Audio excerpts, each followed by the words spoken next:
do you think will happen in Bangladesh? Which demands do you think the students should meet to better things? I don't think you're going to like my answer.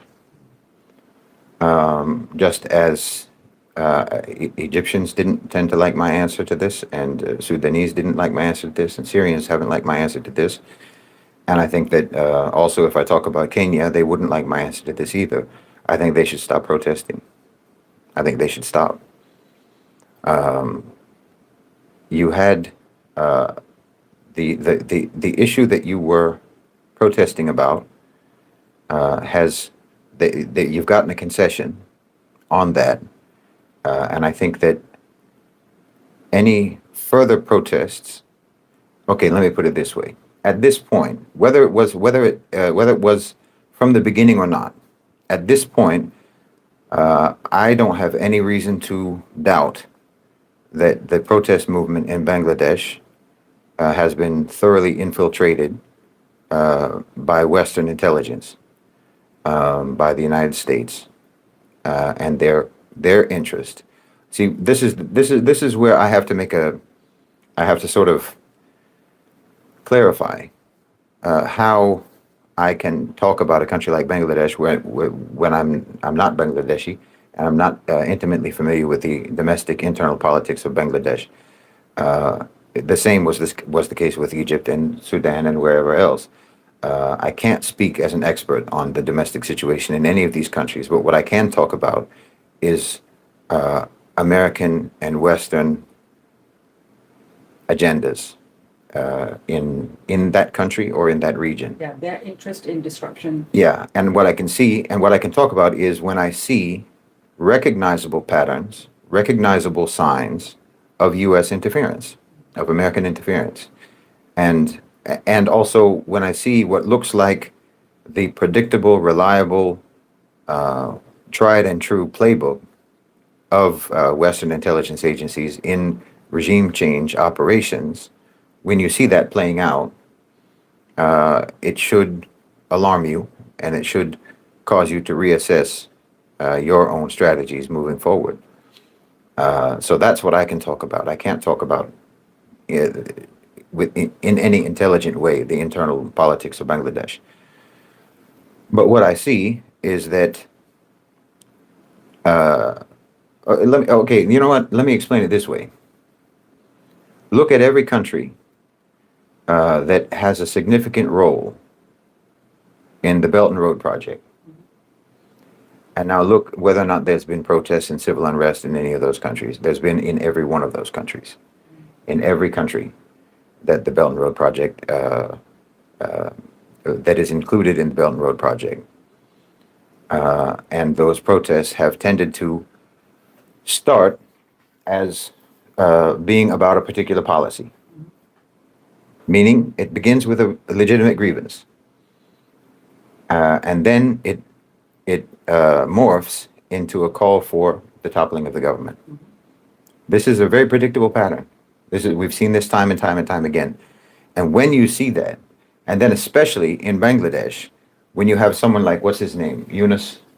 Mohammed Yunus, is it? The microfinance guy? Yeah. Who's a darling of the West. When you have someone like that, and then you have the so-called opposition leaders and so on, actually calling for Western intervention into your country, this is deeply suspicious to me. To me, this is deeply, deeply suspicious of those individuals and their motives. And obviously, that is not going to go well.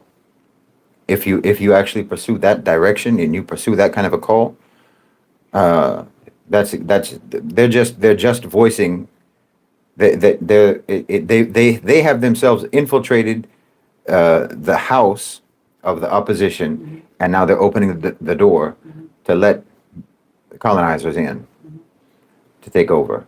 So I would say stop protesting. I'm sorry to say that, but if you're going to be involved in political opposition, if you're going to be involved in political protest, then that means that you're involved in politics. You're involving yourself in politics, which means you must understand politics. You're involved in a political movement means you have to understand politics. And that means that you have to understand what you want and why.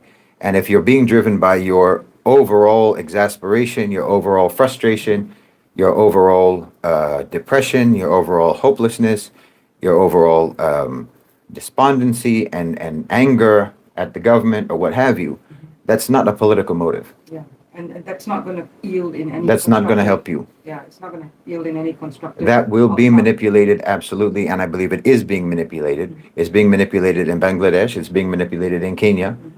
It was manipulated in Sudan. It was manipulated in Egypt. And everywhere it's manipulated. I'm not saying that you don't have a right to feel that way. But just like in a personal interaction, interpersonal relationship, when you start feeling that way, what should you do? Take Time out. You need to take time out. Get your head together. Just like Rasulullah Sallallahu Alaihi Wasallam said, have wudu, sit down, lay down, whatever it is, get your head together because you have handed control over to shaitan.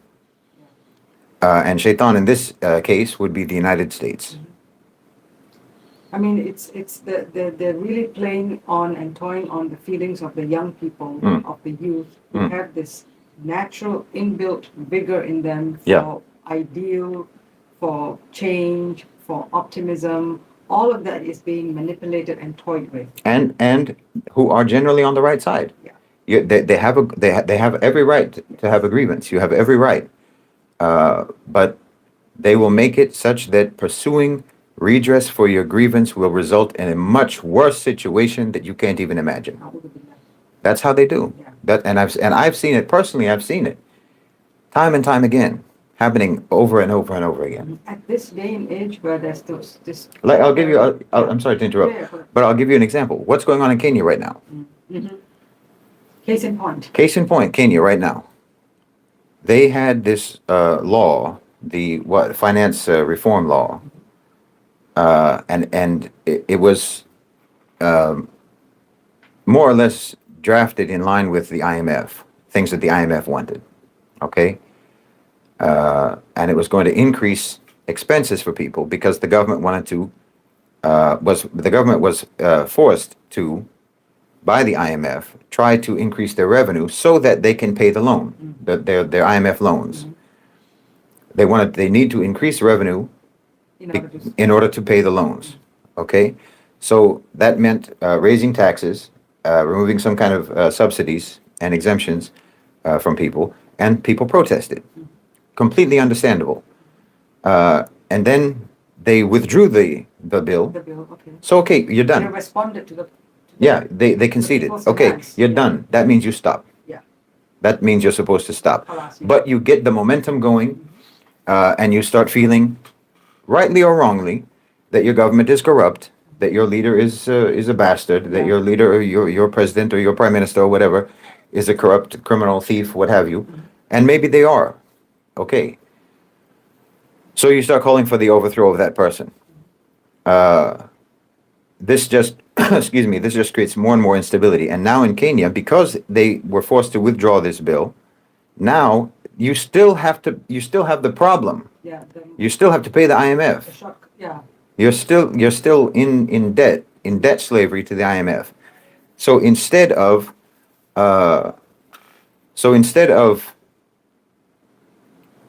trying to generate more revenue, now you're going to cut expenses.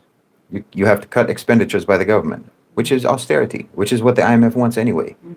To cut spending, government spending, to cut support for the people, social spending, which is austerity, which is neoliberalism, Yeah. which then means that more and more state assets and state services and so on are going to have to be privatized. Yeah. Subject. So at the end of that, you ended up, in my opinion, in the Kenya protests, you ended up giving a bigger win to the IMF than a win to yourself. You were trying to fight them, and you ended up handing them an even greater victory than they thought they could get. This should be a note to the contemporary protesters. Yeah, you should, in my opinion, and I'm not generally an advocate of protests, but I'm also not against them. I am for whatever is an effective strategy for achieving an objective, which means that you have to have a clear objective. And if protest is the means by which you can most effectively achieve that objective, and it's a reasonable objective, then do it. But once you have achieved that objective, go home. Stop. Because the thing about protests also is that it can so easily get this momentum that snowballs because there's always a crackdown, obviously. Yeah. Obviously. And in Bangladesh, it's horrific. The crackdown is absolutely horrific. But that should also tell you, and I'm sorry, but this is the government is you and your people. This is you and your people. So you do have to understand that when they, and I'm not justifying it at all. It's terrible what they did. The way they responded was terrible. But that's the behavior of a government that is in a desperate situation, that feels under immense pressure, and doesn't really know what else to do. Like in Bangladesh, China has been slowly, gradually pushing out or taking territory, say economic territory. If you look at it as a sort of a conflict, war type of scenario, Western multinationals have been giving up territory to China. China has been gaining ground against Western multinationals. Western multinationals are not happy about that. And China has been offering Bangladesh an alternative to the IMF in terms of financing. Hey, the OCGFC don't like that. Yeah, of course. The Western multinationals don't like that. America doesn't like that. So for them, we can just cause chaos and anarchy in your country. Yeah. And we can, and the way they will do that is by waiting for the opportunity for there to be a legitimate grievance that is enough to spark protests. They will infiltrate student movements, infiltrate opposition groups, and incite them further and further and further. And then, of course, you have the other incitement that comes from in the form of a government crackdown. Because obviously, when the government cracks down and is violent towards protesters, passions are inflamed even more. Yeah. And then, of course, it's very easy for a policy protest to turn into a protest for the toppling of the government, because this government is killing our people. They've got it down. Yeah, it's very systematic. Yeah, they've got it down. And you see, and if you've followed politics as long as I have, you can recognize the pattern over and over and over again. Same thing in Kenya. They were shooting the protesters in Kenya as well. And then after shooting the protesters in Kenya, of course, the emotions are inflamed, and now we want to topple Ruto and get him out. And I'm not saying that Hasina isn't corrupt, and I'm not saying that Ruto isn't corrupt. Yeah, exactly. But there's something more important than their corruption, which is the actual stability of your country. Yeah. And having it not be colonized. Yeah. Imagine everything is broken down and in rubbles, and you facilitate for an outsider to come and take over. Right. Or you have, yeah, exactly. Or for example, if you have a military ruler take over who is in the pocket of the United States, how is that better for you? You think that your situation financially, economically, socially, and every other kind of way is going to get any better? It's going to get nothing but worse. So my advice actually would be, you got what you wanted in terms of the quota. Now stop.